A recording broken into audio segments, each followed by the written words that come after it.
Hai guys, assalamualaikum warahmatullahi wabarakatuh. Welcome back to my channel Bunda Ella. Nah, udah bener-bener lama banget ya saya nggak buat konten seputar Shopee ya. Biasanya seputar SPay Later dan es pinjam ya. Karena memang ada beberapa kendala ya teman-teman, mulai dari handphone ya. Dan sekarang ini udah bisa, tapi juga masih ini kena kendala lagi ya, habis jatuh karena dipegang anak ya. Oke, maaf jadi cerita sedikit-sedikit ya. Nah, sekarang kita kembali ke topik utama ya. Di sini saya masih akan membahas seputar Shopee ya, karena banyak banget DM yang masuk di saya. Kalau Kak, kita telat bayar SPay Later itu nanti gimana Kak? Kak, saya udah telat ini 3 bulan 4 bulan ini gimana Kak? Apa saya masih bisa berbelanja? Nah, di sini saya mau bahas itu ya. Kalau udah telat bayar 3 bulan 4 bulan di SPay Later itu apa sih efeknya? Apa sih yang akan terjadi gitu ya. Nah, kita bahas di sini ya, karena saya sendiri ini juga udah telat bayar di SPay Later ya teman-teman. Ini bukan karena apa, tapi memang kondisi keuangan, bukan untuk niat gagal bayar, bukan niat ya teman-teman, tapi memang karena situasi keuangan kita itu teman-teman itu nggak sama, bisa naik turun ya teman-teman, apalagi pedagang seperti saya ini. Nah, jadi jangan pernah teman-teman menjudge, kok bisa hutang, kok nggak bisa bayar. Jangan seperti itu ya teman-teman.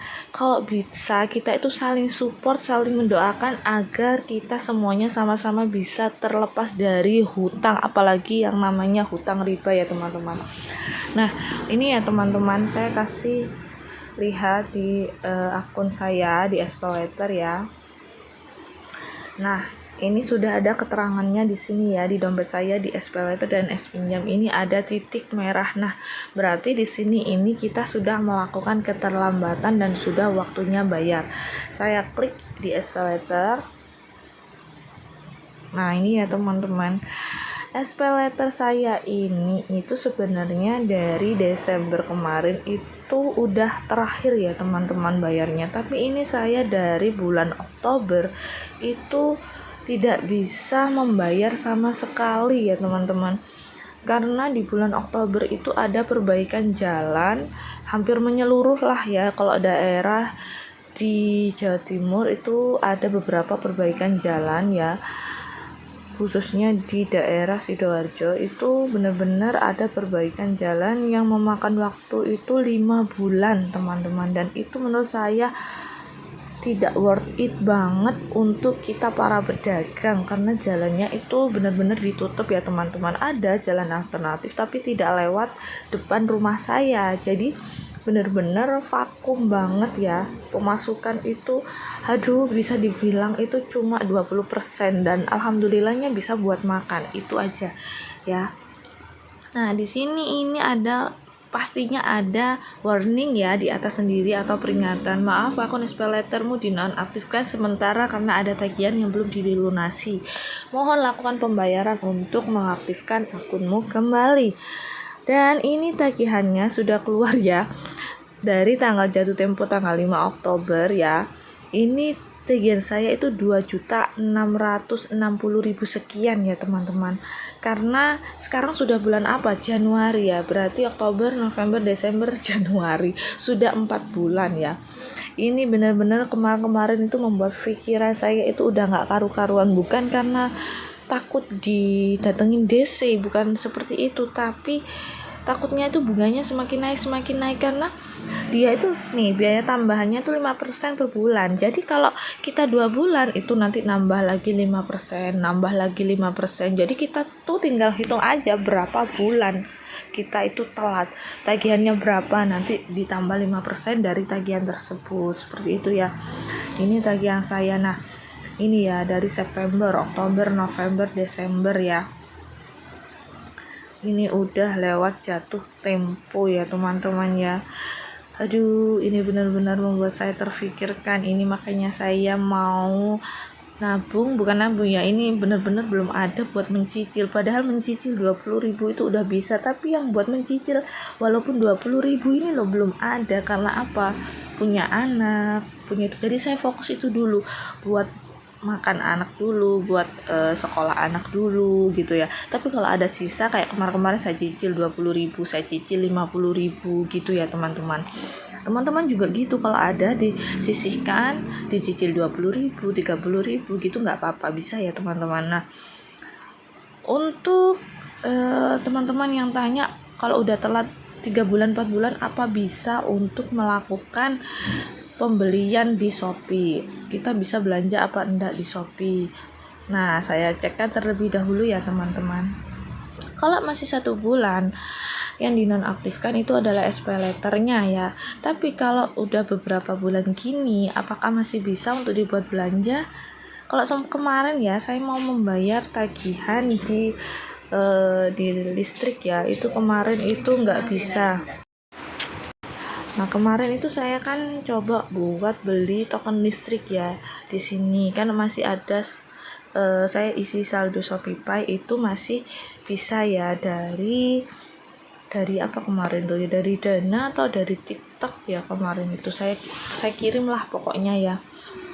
Itu saya beli listrik tapi nggak bisa, karena ada laporannya akun Anda dibatasi seperti itu. Tapi kalau untuk pembelian saya belum tahu, karena saya tidak beli sama sekali. Jangankan buat beli, buat tiap harinya aja kita ini harus mencari terlebih dahulu. Nah, sekarang saya coba dulu ya, cari murah-murah ya, karena saya pengen ini nih, saya di sini ada kuas ya, kuas ini aja, kuas mentega. Saya coba aja ya, cari-cari ya, kita coba-coba dulu apakah bisa.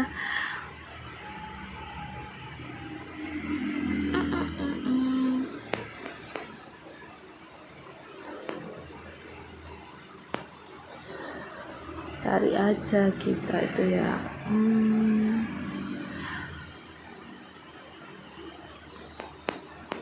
Bentar ya.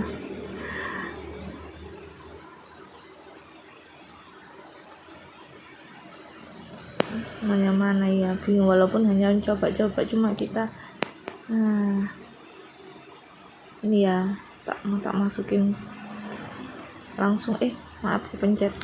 Saya beli sekarang ya, saya coba yang medium, saya beli sekarang.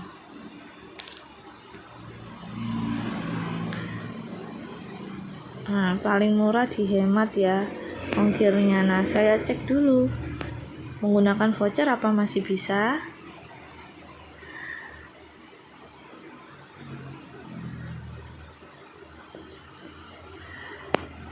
Tuh ya, ini nggak bisa ya teman-teman. Ini coba saya saya klaim dulu gratis vouchernya, apakah tetap masih bisa atau enggak.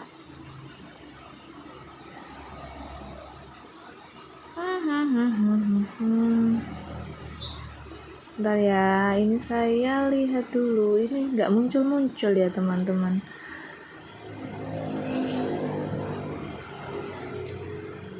Ini malah kita disuruh yang pakai beli. Nah, ternyata ini nggak bisa muncul teman-teman.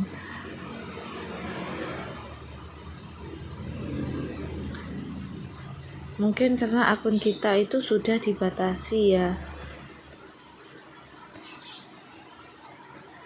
Saya coba yang beli ini tadi ya.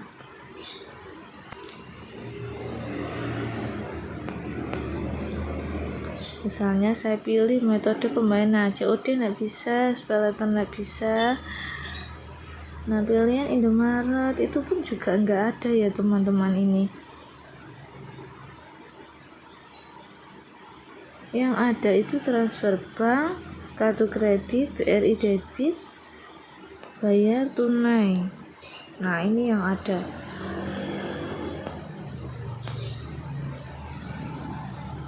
Apakah hanya di toko ini? Saya coba ya yang lain ya. Saya coba dulu yang lain. Bentar.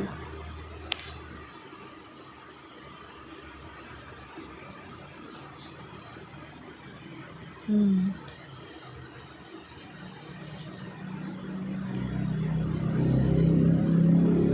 coba ini ya,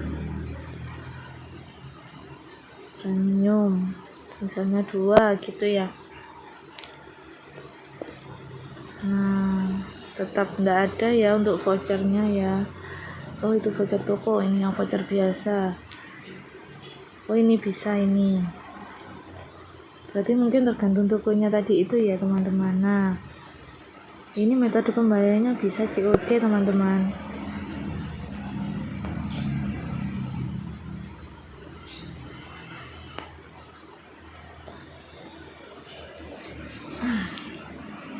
Bentar ya.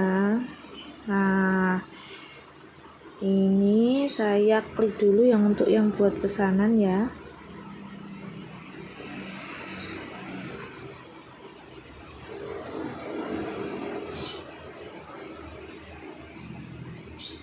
Apakah ini bisa atau enggak? Karena nih atasnya ini blur ya teman-teman, warnanya itu menghilang. Bentar, saya cek di sini. Oh, ternyata bisa teman-teman, ternyata bisa ya. Nah, ini bisa teman-teman, ternyata ya, masih bisa kita order dengan kita memiliki tunggakan di SPayLater itu 4 bulan, itu masih bisa. Ternyata dia itu cukup worth it ya menurut saya. Karena apa? Dia itu masih bisa digunakan. Biasanya kalau di aplikasi yang lain itu seharusnya itu memang tidak bisa digunakan untuk pembelanjaan ya teman-teman, karena masih ada tagihan. Berarti untuk yang listrik dan lain-lain itu seperti kemarin yang saya coba itu akun dibatasi, itu memang mungkin nggak bisa. Tapi untuk berbelanja itu bisa teman-teman, karena apa, mereka juga butuh penghasilan seperti itu di aplikasi Shopee ini ya. Nah, itu untuk yang belanja. Nah, kalau yang ada tanya yang apakah didatangi DC ke rumah, nah untuk sampai saat ini masih belum ada ya teman-teman. Dari SPayLater maupun Pinjam itu belum ada yang datang ke rumah, dan moga-moga aja nggak ada yang datang ke rumah seperti itu ya teman-teman. Karena apa, saya niat mau bayar, tapi saya mau kumpulkan uang dulu untuk membayarnya, walaupun hanya dengan cara mencicil ya. Dan untuk teror di WA biasanya ada, tapi tidak sesering dari aplikasi yang lain ya. Kalau di Shopee itu ada sih yang untuk mengingatkan tagihannya udah segini, terus ada juga yang mengingatkan atau mau membayar tanpa denda kita bantu, dendanya cuma bayar 50%, ada yang seperti itu juga. Saya tidak pernah membalas terlebih dahulu, dan bahkan ada yang tidak saya buka ya teman-teman, karena takut nanti merusak mental saya.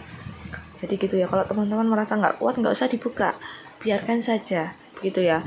Kalau menghubungi luar Kondar itu sih ada ya suami saya itu yang ditelepon, padahal waktu itu ndak saya cantumkan nomor suami saya.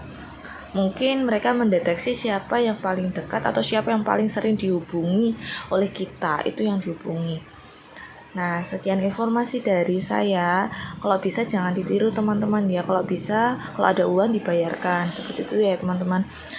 Dan semoga informasi saya bermanfaat buat teman-teman semuanya. Mohon maaf bila ada salah-salah kata ataupun ada yang kurang berkenan di hati. Mohon dimaafkan sebesar-besarnya. Bila ada pertanyaan bisa ditanyakan di kolom komentar ya teman-teman. Insya Allah saya balas satu persatu. Mohon maaf kalau kemarin ada yang belum saya jawab, karena memang ada beberapa kendala ya teman-teman. Oke teman-temanku, mohon partisipasinya. Jangan lupa like, comment, and subscribe ya. Jangan lupa untuk diklik tombol loncengnya agar teman-temanku semuanya mendapatkan informasi terbaru dari Bunda Ella. Terima kasih teman-temanku semuanya. Assalamualaikum warahmatullahi wabarakatuh.